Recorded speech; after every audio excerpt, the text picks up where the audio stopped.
Hey everybody, Fifth Horseman here, playing more Kerbal Space Program, and I've got some bad news. I recorded this entire 1 hour long session in Bandicam, and anybody who's seen episodes 1 and 2 of my series knows that Bandicam turns your video, or at least my video, into a slideshow.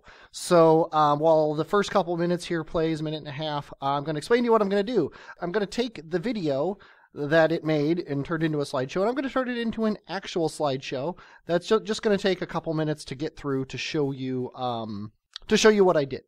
Here you see me. I'm in the research station, and I'm deciding what I'm going to do, and I decide on getting this tech node right here, which is going to give me the 800 fuel tanks, which are awesome. The T800s are one of my favorite fuel tanks in the game.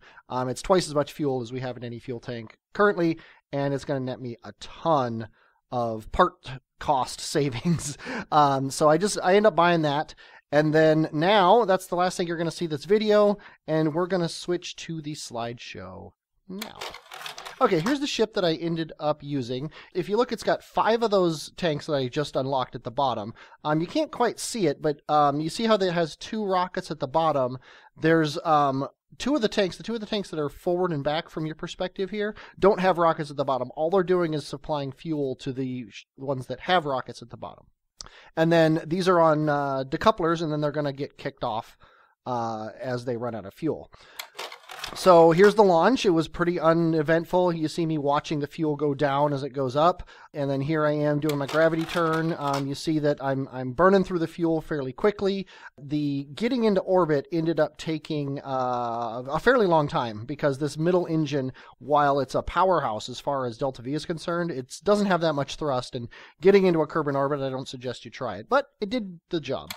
So I ended up getting to Moon, and here's my periapsis. If you look at the next slide, I ended up getting a 7,000 meter low orbit, which was awesome. It was really fun to watch. I wish you could see it.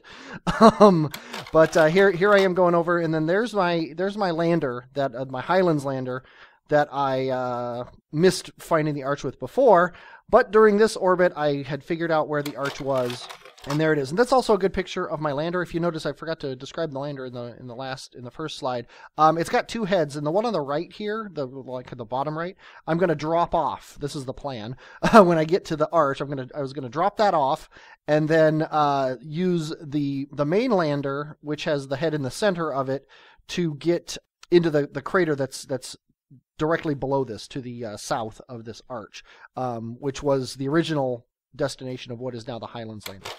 So here I am planning my descent, and the planned landing spot here is slightly past this thing, because I always notice that when I do my suicide burns, I always come way up short. So I tried to aim it long.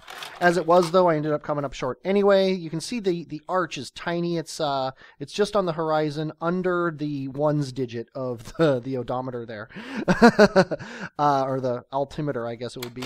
Here I am getting closer to it, though. Things are going pretty good. I lit off on the throttle so I could get closer. And then I ended up actually burning and then going through it, which was really fun. And then I landed on the other side. I actually came through on the right there, came through it, and then landed in the sunlight here, which was pretty awesome. And you can see the little green marker of the Highlands lander to see how far away it was. I can't actually see it in this video. I can just see that it's a double-digit number. And then I popped off the secondary head, and it went way up high. When I tested this on Kerbal, it barely went up at all. It was kind of funny to have it go up. And it ended up landing on top of my lander, on top of the solar panel there, and I couldn't figure out why it wasn't falling down. And then I realized that it had SAS turned on. So I switched to it, turned SAS off, and it fell down, and there was a huge explosion. And I thought, oh my god, I just lost my head. But it turns out that it was just the decoupler. With SAS on, this guy can actually roll all over the place. It was quite funny. But I just got him set upright so his solar panel was on the sun, and then I renamed him to Archlander. Then I took off from the arch, and I went over into the crater. This is just me flying south into the crater. And I came down for a pretty simple landing. And that's basically it. In the meantime, while all this was happening, 2 other things happened. One, Bob came in for a landing in the ocean. He was the first one to leave the failed Kethane base. Jeb, however, had a much more interesting trip. He came down on the North Pole. We figured we'd use up his fuel, and he was way up at the moon, so he had plenty of time. We actually decided to aim him directly at the North Pole, and he came in really fast and hot. And here he is right after decoupling this his rocket, and he actually passed the rocket probably less than a meter away from him while they were on fire. And then when he lit his chute, the rocket came back and passed him a meter. Like, it went over him when it was on fire, and then it came back and it passed him by about a meter under him, much faster, and it might have actually damaged his ship. But it didn't. It crashed into the surface below, and when he landed, we had a huge explosion, as we always do, and the science bay that he had brought back from that crater we were on the moon actually blew up. He was perfectly fine. Jeb was fine, but we lost some science. And you notice these crazy clouds. This is the cloud mod. Like many things do in Unity and in Kerbal Space Program, at the North Pole, things get kind of crazy. However, this does mark the North Pole fairly nicely, so we could actually get there. But yeah, that's basically where we were as far as this is all concerned. And here's the final shot of the lunar arch that we landed next to. And now we're going to move on to the actual show. Okay, well, we're back. I hope you enjoyed the slideshow. But the bonus of that is we get to unlock a tech node, and I've already built a ship using these parts in creative mode, so I am going to unlock, where is it? Bigger solar panels, yes. Okay, so let's go ahead and research this for 160 science, getting us down to almost 2,000. I'm starting to feel the crunch here. Let's see what the time machine is here. Oh, ions. Okay, I don't really care about those. Ooh, huger solar panels, bigger battery. What did this give me other than solar panels, by the way? Bigger battery and a Keithio-electric reactor unit. Yeah, I never used that. And this also unlocks the chance for the commutatron. Oh, the bigger commutatron. This is the dish. And a seismic accelerometer, so we can find out if there's going to be an earthquake. Or a Kerbal quake, I guess. Okay, let's head over to the VAB. And let's load our ship. I called it Kethane 2, I think I called it. Where are you? There we go, Kethane 3, that's right. This is the third ship sent up to drill Kethane, and this thing's crazy. Check this out. This crazy contraption here, it is one of the more complicated things I've ever built. Possibly the most complicated thing I built that I think I can fly. I want to call it the Firefly because it reminds me of that ship. If this was the cargo bay, which it kind of is because this is where all the fuel's going to be stored after it gets converted from Kethane. Here's the front part. The difference is between this and the actual Firefly, I guess, other than the fact that there's nobody on it, is that once we drop this part off on the moon, this is going to disconnect and fly away, and then this is our Kethane base. This is what we're delivering to the moon, and this is how we're delivering it there, and this, if it looks off-centered, it's because it is. This is actually optimized to be as close to the center of this as possible, the center of mass of this. Once we get into orbit, we have to do some funny things with actually, before we get into orbit, we have to do some funny things with TAC fuel balancer, and I'll show you that when we go out to the launch pad, which is right about now. Okay, I'm going to speed up time here a little bit while we wait for the sun to rise, and I'm going to tell you what's the plan here. What we need to do is bring up the fuel balancer. Did I just click recover vessel? Oh no, I clicked go back to VAB. Apparently I recovered it. That's hilarious. I just can't win for losing today. Kethane. I think Kethane, the game is trying to tell me not to play with Kethane. I think that's the only possibility. Yeah, when I clicked to drag the TAC fuel balancer out of the way, I recovered the mission because it was on the ground. Hopefully now I've dragged the TAC fuel balancer thing out of the way. Yes, okay. Okay, let's try this again. Let's speed up time a little bit while we do this. What we're going to do is we're going to click balance all for liquid fuel and oxidizer. What that's going to do is that's going to keep this exact same amount of fuel in all these fuel tanks. These fuel tanks can't automatically transfer fuel down here. And we need more fuel down here to get us into space, not into orbit, but into space than is down here in these fuel tanks. We also need to do a 90 degree rotate when we launch so that this is on the bottom. We're going to kind of launch space shuttle style. And the reason we do that is because there is going to be a little bit of a drift towards this as we get higher and higher. So we might as well use that to help in our gravity turn. And these are the gimbaling rockets. You're usually not supposed to use those, and I probably could get away with at least replacing some of them with the bigger ones. But I just didn't find it necessary. So we're turning this on. We're cranking up the volume, and in 3, 2, 1, we're gonna launch. There we go. Let's go ahead and rotate the correct direction here. Yeah, see, it's already complaining about that. We're going to get the north on our right side. Okay, we're going to get back upright.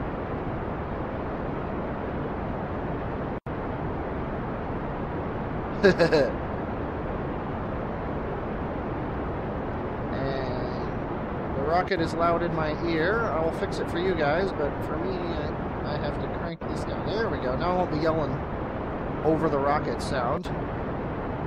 Okay, and I've been playing with the Scott Manley School of Launching, which is when you get to about see, I'm already falling to the right, which is fine, but I don't want to do it quite yet.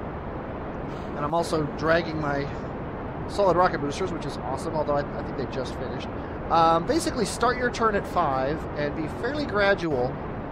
And I want to hit the 90-degree mark when my apoapsis is at 20. And I'm just slowly doing this here.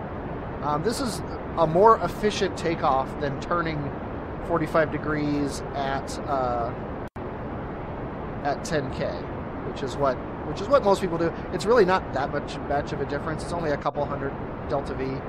But a couple hundred delta V could be the difference between crashing into the moon's surface and landing successfully. So, and this thing is a little, what's the term? This thing is a little fuel miserly. You don't end up with much fuel when you land on the surface, which is by design, because if there's fuel in your tanks, you can't mine the fuel from the Kethane deposits. So we're cruising along here. We're slowly getting to 20, and when I get to 20, now I'm going to sit here at the 45 mark. When I get my apoapsis here, which is what I'm watching up here, up to 20, I am going to go down to 40.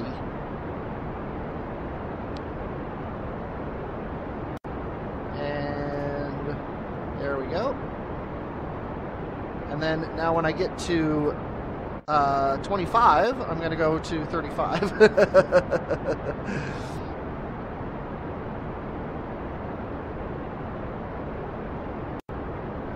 Go. And when I get to 30, I'm going to go to 30, and then it's actually fairly quickly I'm going to get myself to the horizontal there. And you'll notice my atmospheric efficiency. I wasn't actually watching it, but I don't know if it ever gets above 90, but it definitely never gets above 100.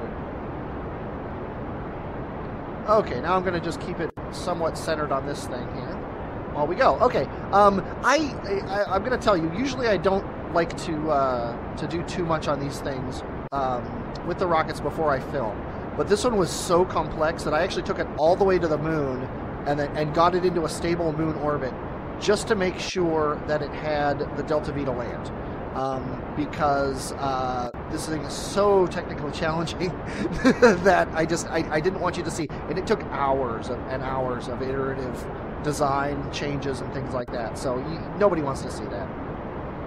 Okay, we're getting close here. We've got our apoapsis above 70, and now it's at 80, so I'm going to kill the thrust right there. You'll see we got plenty of time here, but we want to bring the TAC fuel balancer back up because we need to turn off the balancing. Oh, there we go. Okay, and now what I want to do is I want to go in to these 3 on the top here, and these 2 on the bottom, which I just have learned are, do it on this too, transfer in, transfer in, transfer in, and then on the 2 on the bottom. I researched this first, obviously, while I was doing it.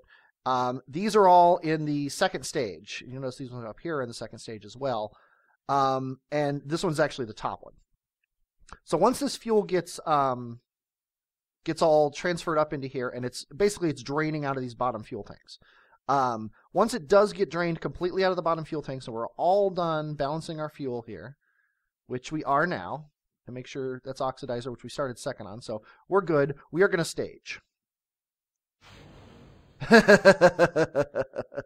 And then we're going to, let's see, we're at 0, so we're going to light up our engines. We are also going to hit the number 2 and get our solar panels out because we just dumped these solar panels. And this is going to fall back into the ocean and crash. If you look here. It's going to fall somewhere around here. It might hit the land, but, you know, we're Kerbals. We don't care. Okay, so now we are done with the TAC fuel balancer for the time being. And now all we care about is our time to apoapsis and our heading. We might as well get our heading right here. Burn the land, boil the sea. You can't take the sky from me. But yeah, it's a cool looking ship. I really like it. It's just, wow, it was hard to code. But yeah, when our time to apoapsis gets up to about 15 seconds or so, I'm going to crank up the volume here again. So let's go ahead and speed up time. Watch our... Okay, 20 seconds. Let's get right on the prograde marker and bring up the engines. And you'll see that it kind of wants to go down because this Kethane thing is pretty heavy. But not a big deal because I've got a couple reaction wheels on here and I've balanced the fuel correctly. So, let's see. Oh, yeah, see, it's also hard to bring it back up when you make a mistake like this. Come on. And we're in orbit. Okay, that's all I cared about was getting in orbit. Now that we're in orbit, we can fiddle a bit more, and I'm going to do more with the TAC fuel balancer. Whoa, come on. We're upside down. Let me change my camera angle. There we go. Free mode. There we go. Actually, you know what? This is going to be the screenshot. What is it? F1. Okay. Okay, so... yeah, so I will be back in a minute when I have my fuel balancer set up correctly because I don't remember what I did, and I now I have time to remember it. Okay, we've got it. We are set here. What I wanted to do, basically all I did was I turned this fuel tank off. This was the center fuel tank here, and I set these guys here, which is this guy and this guy, to just be inputs only, meaning that they'll stay at 100% until they're completely out of fuel. And then these two on the side, I set to be balanced, so they're holding basically the fuel that won't go in these guys, and they're balanced, which is perfect. I could have made this one an input, but hey, who cares? I don't really care. Okay, so I'm going to close this out, and obviously I also did it with the oxidizer. So we are ready now for our lunar transfer burn, which looks like it's going to be nice and in the sun. I don't know where our ship is. Oh, I accidentally clicked on landers. Let's go ahead and get everything. I don't care about debris. There's our ship. Oh, we're actually really close to burning time.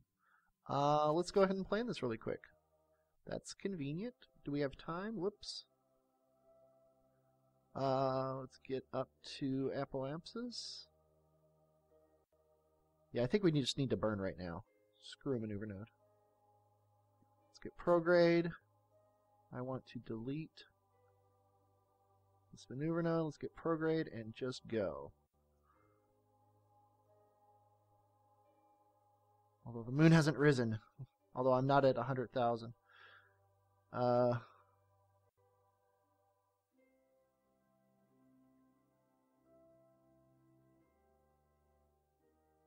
Tell you what, F5? That's why they made F5, right? And let's burn. And you'll see that basically I'm balanced, which is pretty awesome. Didn't move on the nav ball at all. I'm afraid to physics warp this guy, so I'm not going to. We're just going to watch our apoapsis head out here. And you know what? This is the boring part anyway. This is the part that you've seen before. So I'm going to cut this out, and I'll even do the reloads behind the scenes and everything if I totally screw up my orbit. And I will see you in lunar capture. Figured you'd want to see this as usual. Oh, there goes Kerbal. I need to install the newest Cities and Lights mod update to version 4. but I haven't yet. Let's see, we got 3 hours. Yeah, we got a little bit of time before the moon. Oh, look at that. Bye-bye, Kerbin. I would say we'll be back, but we're not. We're a robot. Let's see, we got 1 hour before the maneuver node. And here we go. We're going to swap over to the moon now. Okay, we are at the moon. So now let's plan our burn to bring us down. And I think we're going to go for that same crater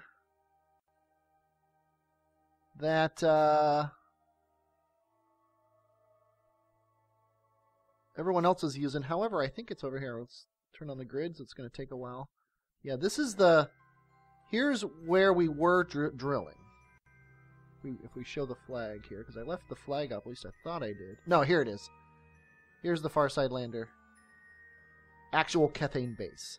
So we need to come a little bit southerly, which is the other direction, of course.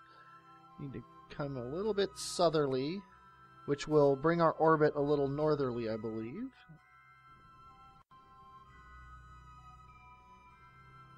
No, it does not. I don't want to use too much fuel here. Yeah, I think let's get into orbit first, and then we'll decide what we're going to do. Because we have plenty of time. We're not in any time crunch. The only thing that's going to happen is in 3 days the Kethane scanner is going to need to do its burn here, which I'm happy to do. Okay, so we're going to get this wide out orbit, and then we're going to burn out here to set this thing up so it'll land there, because we have to wait for this thing to rotate all the way around anyway, so it's not like we're in any hurry. So let's add a maneuver node alarm. It's a 13-second burn, so let's go 20 seconds before. Let's aim ourselves at it.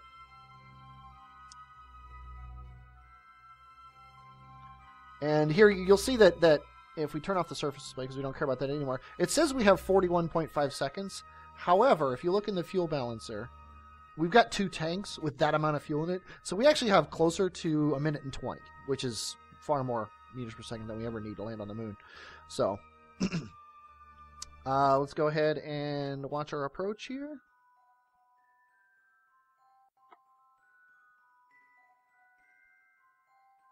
Whoa, here we go. Okay, and the 13-second burn at about 8 seconds, give or take. Yeah, this thing will start to get off-centered as it burns through its fuel as well. It's not so bad now, but you will notice as I come down that I can't burn the whole way, even now. And when I come down, it's going to be even worse. Vertical velocity thing, and I can't use the vertical velocity thing because it goes full bore, and yeah, that'll really screw up my ship. Okay, well, we have an orbit. What we're going to want to do, this is going to be actually a little bit difficult because we're going to want to come down with this over the flag.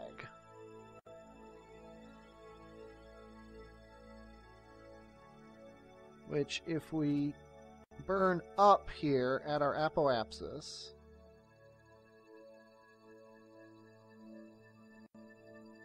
that's probably about it. Whoa! I screwed that up. I mean, we have enough delta V to fiddle with it. We also want to bring our Sometimes I hate this game. Okay, we also want to bring our periapsis down, possibly to hit it. We'll decide that as time's going on. It's going to be a little bit difficult. I'm just going to bring it down so it's close. Say, if I can click on it, there we go. Say, crash right into the moon. No. Say, really close, around 5. Actually, here we go. Periapsis height. Oh, that's our current periapsis. We don't get the...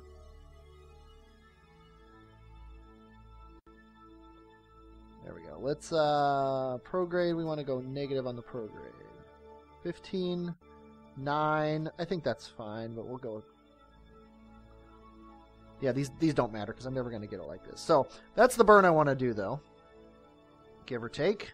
We'll come in, hopefully, over that crater with a minimum amount of need to do anything. Let's set an alarm. And it's the next thing to happen. It's only in 4 hours, so yeah, we got plenty of time.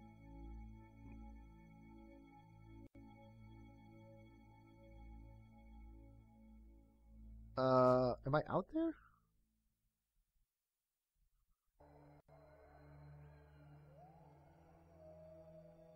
Where is my ship? It is out there. Oh, I did it again. I clicked on things. I need to remember to right-click on stuff. Okay, there we go. It's a 3-second burn in 45 seconds. So let's speed up time a little bit. We don't have to wait this long. And when we get down to about 2 seconds here, maybe 5, I'm going to crank it up to about halfway.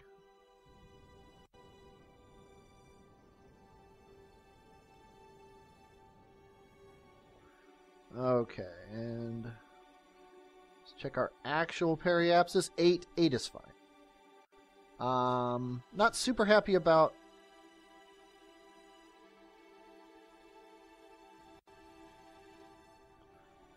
our normal here, so I'm going to crank it up just a little bit.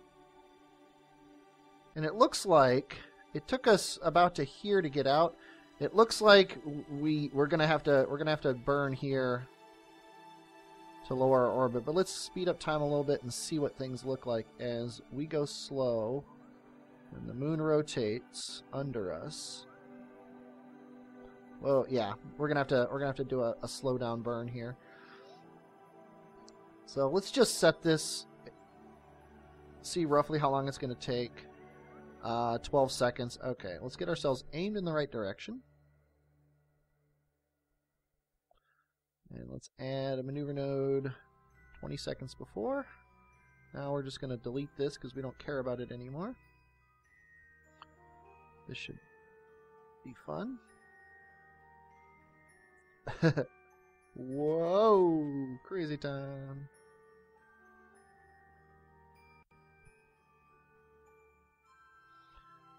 Okay, let's go ahead and close the alarm and unpause. We got a 12-second burn. Sadly, I have to do this in map mode. Let's go ahead and start now.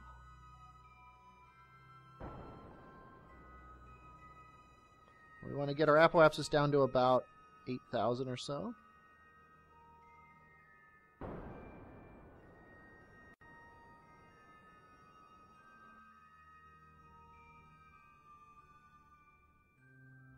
Without our periapsis getting too low, which it now is. So let's cheat upward a little bit. Get this above 7. I made it worse.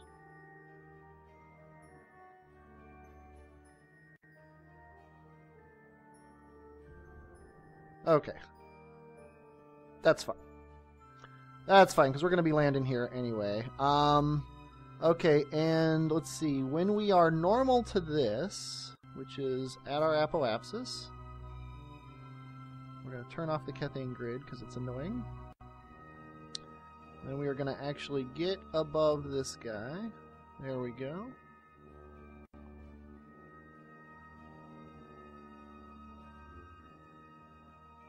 And we're also going to slow down the teeniest bit.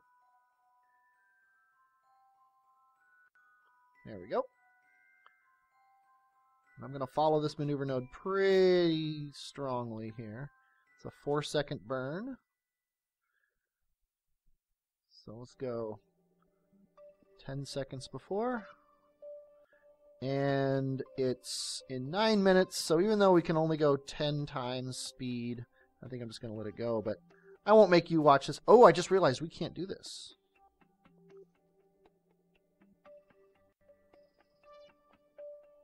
We turn off our... Hopefully we'll be able to make it. If we can't, we'll have to do it in the sun, which is going to kind of suck. It'll require another orbit, at least.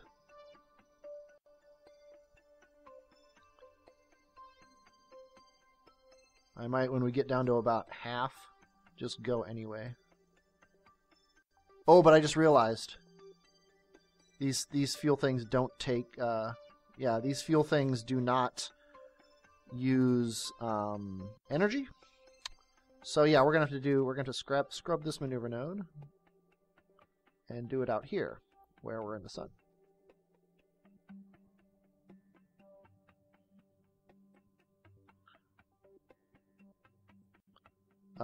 Close alarm and unpause.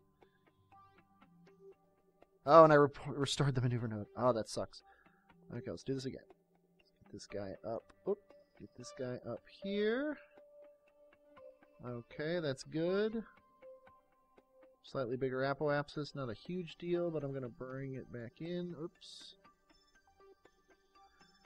And now we're going to have to fast forward to this one. Okay, I am doing my burn now. There's the actual Kethane base, and if you remember, I'm going to go to this far wall right here. Is where I'm going to stop my burn. I'm doing the tiniest of burns because I want to have full control. As soon as this thing gets to the far crater wall. And there. Okay, and we're coming in right over him, which is perfect. It's early morning, so we got all day long, and we'll have nice long shadows. This is what it says it's going to take. 32 seconds. It's actually going to take closer to a minute because I'm only going to go at half thrust. And a minute is actually probably closer to 40 seconds or so. So that's what I'm going to do is I'm going to go before 40 seconds. Let's aim me at this thing. God, I love these directional solar panels that I don't have to care which direction my ship is heading in. It's just so nice. It is so nice to just have the ship. It's hilarious how crazy it is that's a luxury. Okay, I'm going to hit F5 to make a save game as our music changes. Yeah, when we get to... Let's go ahead and add a maneuver node for 50 seconds before, just to get us there. And we don't need to land near this thing. Really doesn't matter. And it's probably good because there's no way we're going to. I'm just gonna... If I have... Yeah, I still have full use of my ship here. Not quite, though. Yeah, I gotta cut down the throttle. I'm just gonna kill this maneuver node because it's gonna be in my way.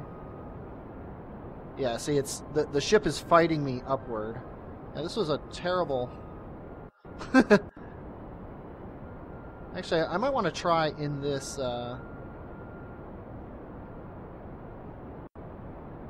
actually, in this crater, it might be nice and flat right there.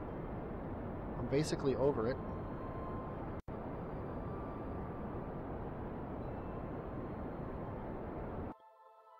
Okay. Now, if I remember correctly, this is the front of my ship. If I rotate it... I want to go forward. Now, this Kethane part is the front of my ship. So, I want to aim this over here. I want to get upright. And then I want to pitch forward here a little bit. Just get away from the crater wall. We have plenty of fuel for once.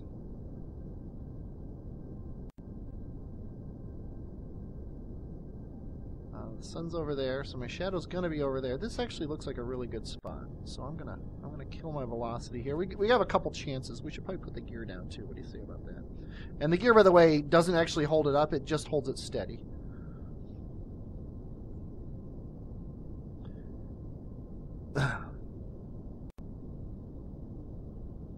And I did do a test landing of this. I've installed HyperEdit, which I would suggest to anyone who wants to test something without having to fly it all the way somewhere. I actually just brought this up. We're coming down kind of fast. Hold on a second. I am not paying attention to what I'm doing.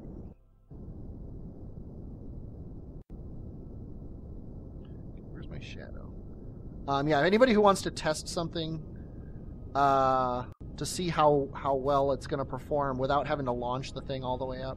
This looks kind of like a crappy slope here, but we'll see when we get down.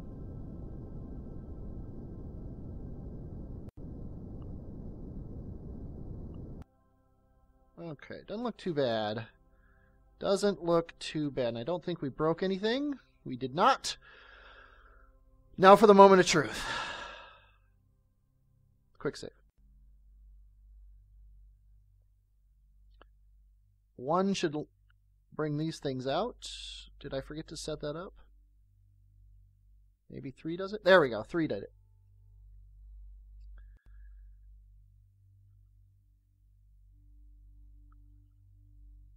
Okay.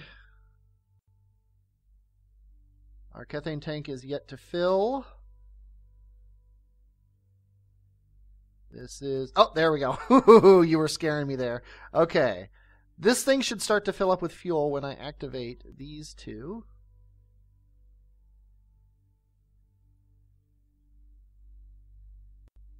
Oh, wait. Maybe it's something else that's going to... Oh, because I've got it fuel balanced. These are going up. Okay, sweet. We have a Kethane refinery. And you know what? I'm going to leave it like this. It's got its back here, and this is going to... This one here will keep it from falling.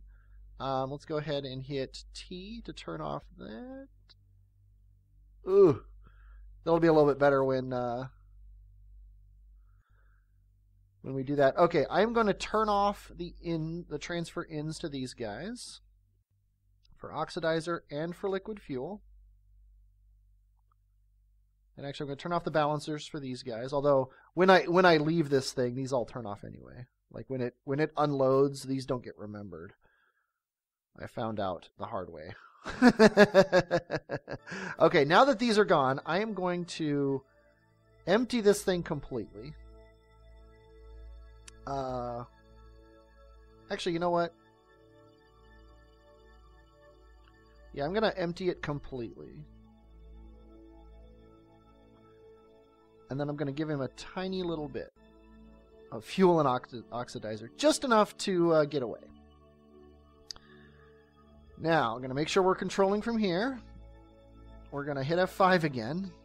Every step. I don't want to screw something up. Okay, and I am going to hit the space bar. And then give it a little bit of thrust.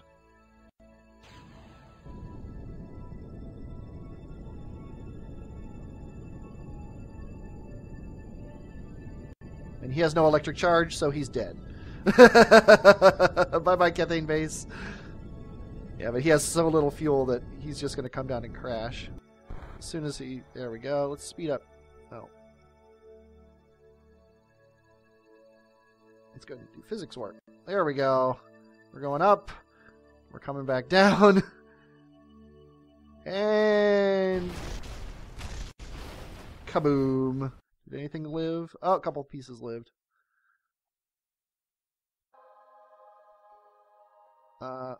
Here's a rock. Oh, of course. Yeah. Okay, but our Kethane base has survived. It is drilling away. It is loading Kethane up somewhere. I believe it. Yep, we are gaining fuel. Success. Okay, I don't have to delete the Kethane mod and never use it again. Okay, well, I'm just going to sit here and let this thing fill up a bit. But as far as the episode is concerned, we are done.